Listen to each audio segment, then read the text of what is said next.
انتخابی نتائج پر تبصروں اور رد عمل کا سلسلہ جاری ہے۔ اس سلسلے میں آج Indian Muslim for civil rights ایک آرگنائزیشن جو بنی ہے، جب سے جو ہے مسلمانوں پر جو ظلم ستم کا سلسلہ بڑھا ہے، اس کے خلاف مزاحمت کرنے کے لیے، احتجاج کرنے کے لیے یہ تنظیم کا قیام عمل میں آیا تھا۔ اسی کی طرف سے آج یہاں پریس کلب آف انڈیا میں ایک پریس کانفرنس کا انعقاد کیا گیا۔ اس کے صدر جناب محمد عجیب صاحب ہیں، جو سابق رکن پارلیمان ہیں۔ عجیب صاحب، سب سے پہلے تو آپ کا استقبال ہے۔ بہت شکریہ۔ یہ بتائیے کہ آپ نے جو ہے اپنا تبصرہ پیش کرنے کے لیے، رد عمل پیش کرنے کے لیے یہاں پریس کانفرنس منعقد کی، تو آپ کی طرف سے کیا پیغام ہے ان نتائج پر؟ میں دو باتوں کے لیے آج آپ لوگوں کو زحمت دی تھی۔ پہلی بات یہ کہ اس بار پہلی بار 92 کے بعد مسلمانوں نے پازیٹیو ووٹنگ کری، نیگیٹو ووٹنگ نہیں کری۔ پازیٹیو ووٹنگ اس سینس میں کہ جو شخص، جو جماعت یا جو گروہ سمویدھان کو، کانسٹیٹیوشن کو بچا رہا ہے، اس کے ساتھ کھڑے ہوں گے۔ ہندوستان کے ہر اقلیت کو، غریبوں کو، پچھڑوں کو، سب کو یہ معلوم تھا کہ اس ملک میں کانسٹیٹیوشن خطرے میں ہے۔ تو اس بار مسلمانوں کی نمائندگی بہت کم دی گئی، ٹکٹ بہت کم دیے گئے، اور مسلمانوں کو پوچھا بھی نہیں گیا۔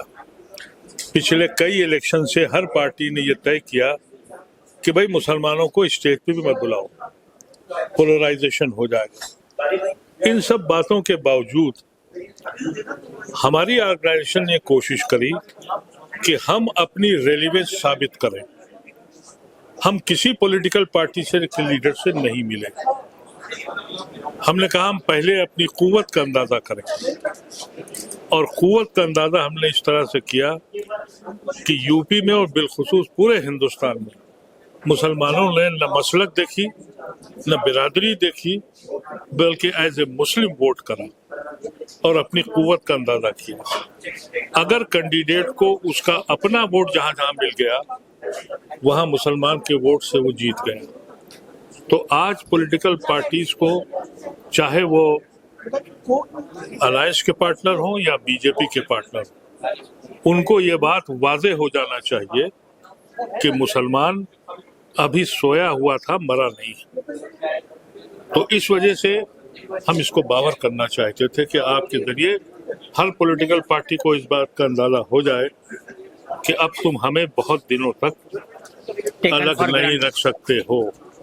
اور اسی لیے ہم لوگوں نے الیکشن کے رزلٹ آنے سے پہلے سارے الائنس کے 26 پارٹنروں کو، کے لیڈروں کو خط بھی بھیجا کہ ہمارے ساتھ اتنے ستم ہوئے ہیں، ہم کو مارا گیا، ہمارے گھروں پہ بلڈوزر چلے، ہمیں لنچ کیا گیا، ہمیں جیلوں میں ڈالا گیا، آپ کبھی بولے نہیں، اور ہم آپ کو اپنی قوت بتا رہے ہیں۔ ہم آپ کے ساتھ رہیں گے، آپ کے لیے کھڑے رہیں گے، کیونکہ ہمیں کانسٹیٹیوشن بچانا ہے۔ لیکن اب آپ ہمیں نظر انداز نہ کریں۔ مسلمان سب سے پہلے میری زندگی میں متحد ہوا جے پی موومنٹ میں، اور سرکار بدل گئی۔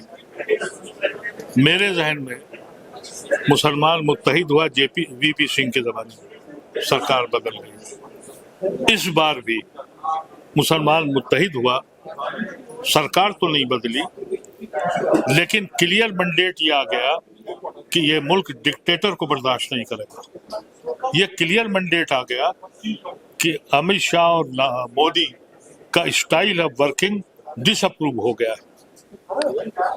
لیکن کچھ ذہنوں کو شہری علاقوں میں، مڈل کلاس میں، یہ 10 سال میں جو دلوں کو بانٹا ہے، جو نفرتیں پھیلائی ہیں، وہ اتنی ڈیپ روٹڈ ہو گئی کہ ہم کو شہروں میں کامیابی نہیں ملی۔ اور یہ جو بھی سرکار بنائے، اس کے لیے بہت بڑی جدوجہد کا ضرورت ہے کہ ٹریک پہ کیسے واپس لائے گا۔ اس لیے کہ جو دلوں کو توڑا ہے، نفرت کی ہے، اس ملک میں کچھ بھی ہو جائے وہی سرکار بنائے گا جو میاں پہ ظلم کرے گا۔ تو جب یہ ٹرینڈ ہو جائے تو بدنصیبی زیادہ کیا ہوگی۔ لیکن اب مودی صاحب کو اس کا اندازہ ہونا چاہیے اور بی جے پی کے جو پڑھے لکھے لوگ ہیں ان کو سوچنا چاہیے کیا یہ طریقہ کار ان کو پاور میں لا سکتا ہے. یہ سگنل ان کو مل گیا. تو میں سمجھتا ہوں مودی صاحب کے لیے یہ پہلا امتحان ہے. 3 ٹرم وہ چیف منسٹر رہے ایبسولوٹ میجارٹی کے ساتھ, جو بھی ان کو سمجھ میں آیا انہوں نے کیا, اور 2 ٹرم وہ پرائم منسٹر رہے ایبسولوٹ میجارٹی کے ساتھ. اب پہلی بار بیساکھی پہ اگر سرکار بنائیں گے تو یہ کتنے لائق ہیں, کتنی ان میں صلاحیت ہے, اس کا اندازہ 6 مہینے میں ہو جائے گا. لیکن اب آپ جو کہہ رہے ہیں, اچھا آپ جو کہہ رہے ہیں یہاں کے مزاج میں, کچھ دن پہلے 2-3 دن قبل گاندھی جی کے پوتے تشار گاندھی جو ایک بڑے انٹلیکچوئل مانے جاتے ہیں, وہ یہ کہہ رہے تھے کہ یہاں کی سوسائٹی کے نیچر میں ہیٹ فلنیس پہلے سے داخل ہے اور وائلنس کا عنصر بھی داخل ہے. گاندھی جی نے اس بات کو بہت پہلے ریئلائز کر لیا تھا. پھر ان کا یہ کہنا ہے کہ 1992 میں جو ہے سامنے آ گیا, اور یہ سیکولرزم کا جو وینیر ہے, جو پردہ ہے, جو بھرم ہے, وہ 2014 میں ختم ہو گیا. اور مودی صاحب جو ہے, کیونکہ آپ جانتے ہیں کہ اس ملک کا جو انتخابی طریقہ کار ہے, نظام ہے, وہ جوئے ٹائپ کا ہے. جوا جو کھیلا جاتا ہے یا گھڑ ریس جو ہوتی ہے کہ ایک ووٹ لے لی تو آپ کامیاب ہو جائیں گے, نا 30% ووٹ کے لیے ہے.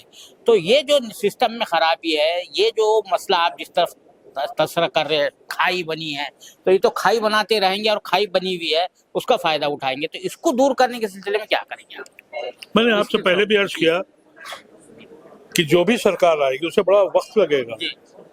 یونیورسٹیز میں, کالجز میں, جہاں پرورش ہوتی ہے, جہاں ذہن تیار کیے جاتے ہیں, جہاں لیڈر پیدا ہوتے ہیں, جو سوتا ہے وہاں زہر پھیلا دیا ہے.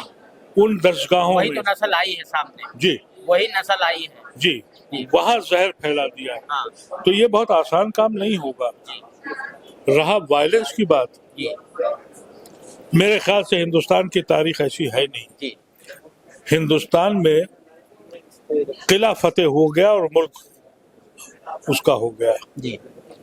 کبھی آپ نے سنا یہ کہ صاحب فلانے آئے, ان قلعہ فتح کر لیا, یہ حاکم وقت ہو گئے.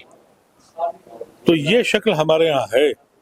اور اگر ان میں ریزنٹمنٹ ہوتا یا ان میں وہ جوش ہوتا تو وہ سڑکوں پہ اس وقت آ جاتے جس وقت انہوں نے ہندوستان کی جوڈیشری سے لے کے سارے انسٹیٹیوشنز کو باہر کر دیا, انوسنٹ لوگوں کو جیل میں بھیج دیا تھا. کوئی سڑک پہ آیا؟ نہیں آئے گا, اس لیے کہ ہمارے خون میں نہیں. میں اس سے اتفاق نہیں کرتا تشار گاندھی کے لیے. نہیں, ان کا کہنا یہی ہے نا. وہ تو بات تشار گاندھی صاحب کیا کہہ رہے ہیں, تشار گاندھی صاحب یہ کہہ رہے ہیں کہ یہ سوسائٹی ایسی ہے کہ یہ سیکولرزم کا ایک بھرم بنا ہوا تھا, وہ ٹوٹ گیا. ہیٹ فلنیس جو ہے اس کے نیچر میں داخل ہے, کہہ رہے نفرت اس کے نیچر میں داخل ہے, کہہ رہے وہ یہ سوسائٹی. تو میں یہ کہنا چاہ رہا ہوں, کیونکہ اس حوالے سے دیکھیے, ایک فرقے کی عبادت گاہ کو توڑا جاتا ہے, اس پر جو ہے دوسرے فرقے کی جو ہے تو عبادت گاہ تعمیر کی جاتی ہے, پھر اس کو فتح و کامرانی کا جشن منایا جاتا ہے.